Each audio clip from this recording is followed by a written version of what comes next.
राधे राधे दोस्तों। आज हम निर्जला एकादशी की व्रत कथा सुनाएंगे।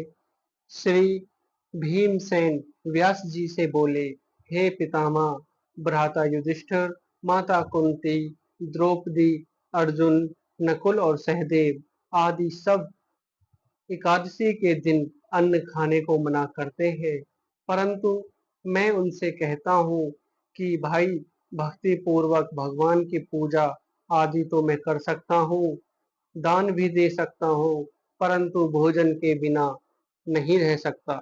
यह सुनकर व्यास जी कहने लगे, हे भीमसेन, यदि तुम नरक को बुला और स्वर्ग को अच्छा समझते हो, प्रतिमास की दोनों एकादशियों को अन्न मत खाया करो।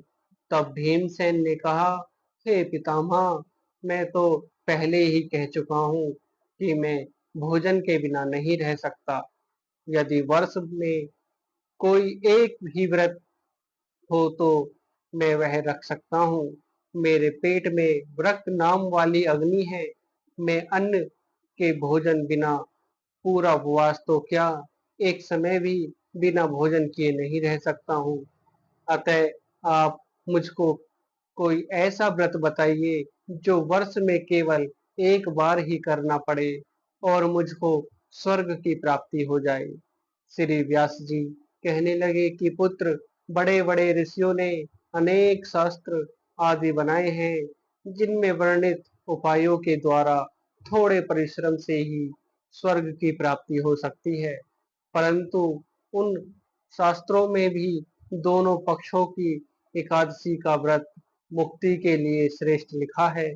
श्री व्यास जी के वचन सुनकर भीमसेन नरक में जाने के भय से भयभीत हो गए और कंपायमान होकर बोले, अब मैं क्या करूं? एक मास में दो व्रत तो मैं कर ही नहीं सकता। हाँ, वर्ष में एक व्रत करने का प्रयत्न अवश्य कर सकता हूँ। एक दिन व्रत करने से मेरी मुक्ति हो जाए। यदि ऐसा कोई व्रत हो तो कहिए।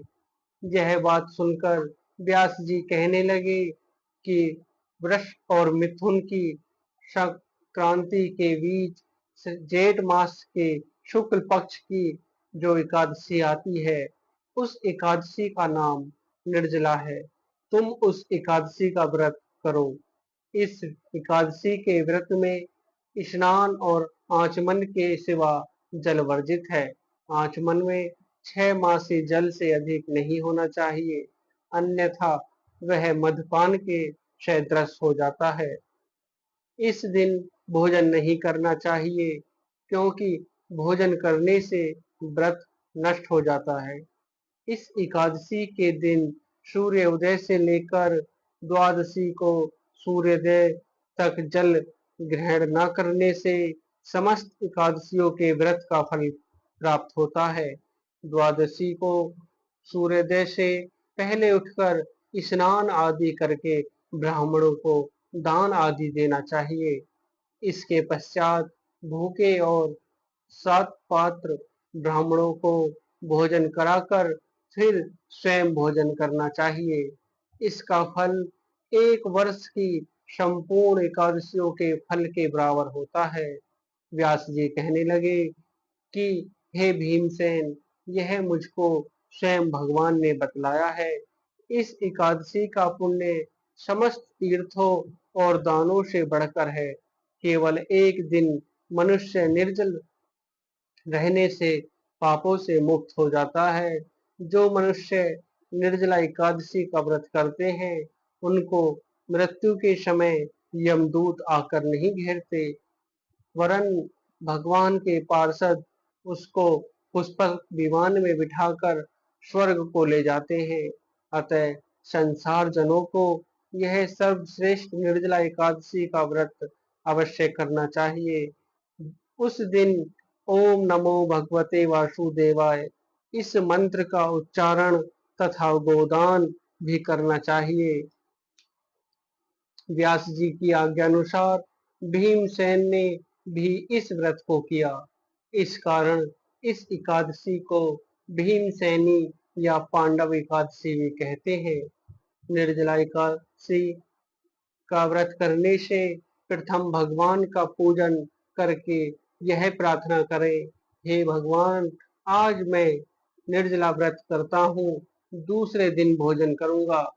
मैं इस व्रत को श्रद्धा पूर्वक करूंगा, अतः आपकी कृपा से मेरे सब पाप नष्ट हो जाएं। इस दिन एक घड़ा वस्त्र से ढककर स्वर्ण सहित दान करना चाहिए।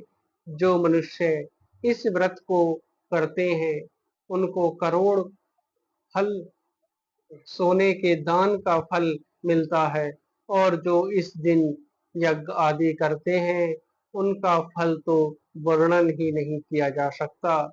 इस एकादशी के व्रत से मनुष्य विष्णु लोक को प्राप्त होता है।